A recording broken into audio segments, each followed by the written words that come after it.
Hey everybody, Black Ninja 797 here, and welcome back to another episode of Call of Duty Zombies Myth Busting Mondays. And today's video, for the final myth, we are going to be seeing if whether or not that you can one-shot George Romero in a Call of the Dead.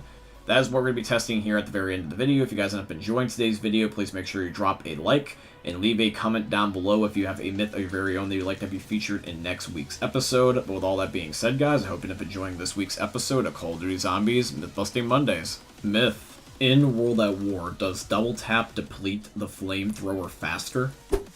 Alrighty guys, so myth number 1 is going to be submitted in by DugTyler. So I'm about to end up getting the flamethrower out of the mystery box, and then I'm going to shoot it for you guys so you can get a feel for the base speed, and then I'm going to end up shooting it with double tap to see if it will deplenish its ammo a lot quicker than if I didn't have it. Now, upon looking back at the footage here in my editing software, it looks like that the flamethrower takes about 5 seconds or so to fully deplete its ammo, because I'm going off of how long it takes for it to stop shooting and not necessarily how long it takes for that icon in the lower right to fill back up. So let's see now. 1, 2, 3, 4, 5... So it looks like, based off of the footage and also what I found online via this right here from the Call of Duty wiki, it looks like that the flamethrower is not affected by double tap, at least in the traditional sense. It looks like instead of shooting faster, it just gets more damage. Now, I know it does say that it overheats faster, but that does not match up with the footage I got. I think that that's the exception. What do you think? So myth number 1 here is actually going to end up being busted, which surprises me because I thought that double tap would affect everything in the game, but it looks like it affects the flamethrower just ever so slightly differently. So I'm curious what's going to happen with the second myth here. Myth: in World at War, does Speed Cola replenish the flamethrower faster? So for myth 2, we're going to include something that we found out when testing out myth 1, which is about how Speed Cola affects the flamethrower. So I'm curious if the flamethrower is going to be also slightly treated differently when it comes to Speed Cola, just like how it was with double tap, since technically it doesn't shoot bullets, it just shoots fire. And when I'm comparing the Speed Cola footage side by side with the non-Speed Cola footage, they once again look very similar, if not identical, just like how the double tap one was. So I'm going to say that it's safe to say that this is busted too, because they look almost literally identical despite the slight frame tearing that I was getting in the footage for some reason, which I apologize for that. But in conclusion here, for both technically myth 1 and 2, I don't think that the perks affect the flamethrower in the ways that they affect most bullet guns or most guns in general. I feel like that they do have slightly different mechanics, even if I don't know entirely what all those entail. But if any of you guys know about how that the flamethrower works with perks via like a reference of a wiki article or something, feel free to share that with me, and I will then go back and edit the footage accordingly if something needs to be tweaked for the video. Myth: does the quick revive side of Veru cost more to get to power than the Juggernog side? Alrighty guys, so here we are within Veru on Black Ops 3. Now for those of you guys that don't know how Veru works, there is actually 2 spawns within this map. There's going to be a side where you have Quick Revive, and there's going to be a side where you have Juggernog. Now, both of these sides have different routes in order to get to the power, which is going to be where the mystery box is on the map. So our goal here is to keep track of how expensive the doors are to get to the power from the Juggernog side and the Quick Revive side, and see which one is more expensive. Now, so far for the Juggernog side, we have only had 3 doors in total, with 2 of them costing $750, and then 1 of them costing $1,000.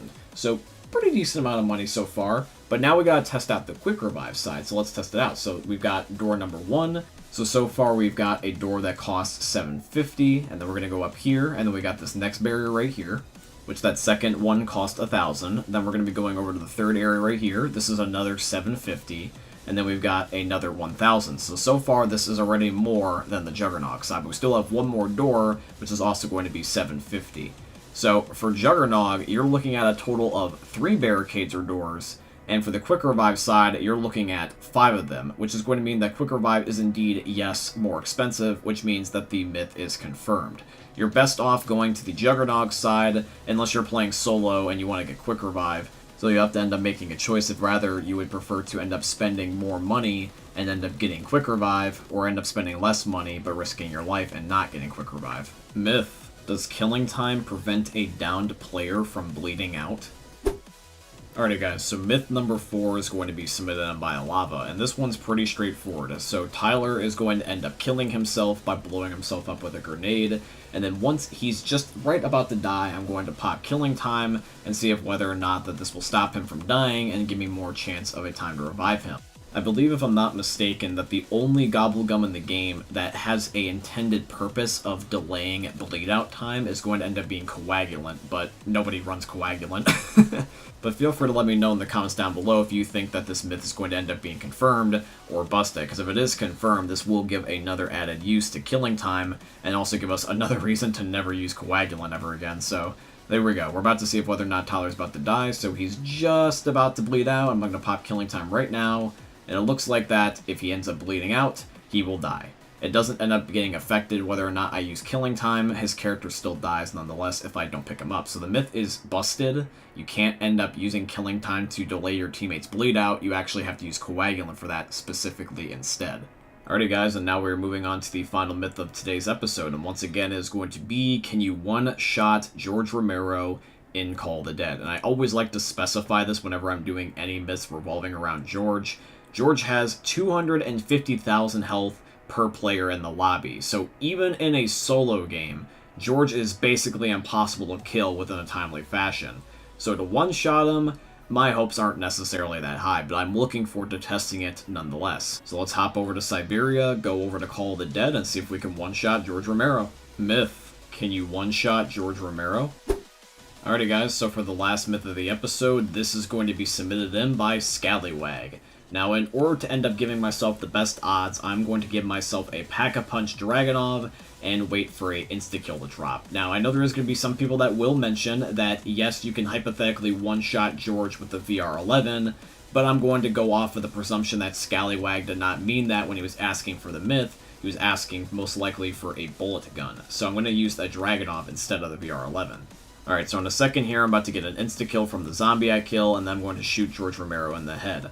So we're going to just hope that a headshot's good enough. So leave your prayers in the comments down below, because it's most likely not going to work. But here we go, I'm going to shoot George. And just like I thought, all I did was piss him off. So that means that the final myth of today's episode is busted. I figured that this was most likely not going to work given the fact that George has just ungodly amounts of HP. But if you do want to get rid of him for hypothetically less ammo, you can always get the VR-11.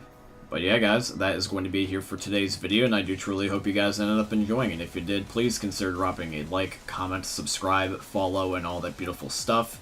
If you have a myth of your very own that you would like to have be featured in next week's episode, please feel free to leave them in the comments down below, or you can also leave them within my Discord server, which is going to be linked down below in this video's description. If you guys want to end up seeing more myths, you can also check out last week's episode. We were trying to see if whether or not you can predict when the mystery box will move in Black Ops 1 Zombies, so if you want to see that, feel free to click the end card at the end of the video here. But with all that being said, guys, I hope you end up enjoying seeing another YouTube video from the most unique YouTuber they're ever going to see. Thanks for watching, guys. I love all of you, and peace out.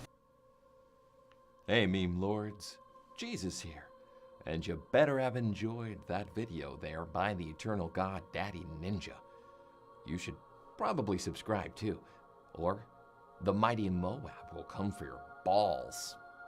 If you enjoyed the video, you might like it too, and give me the memes. Flash, bang, boom!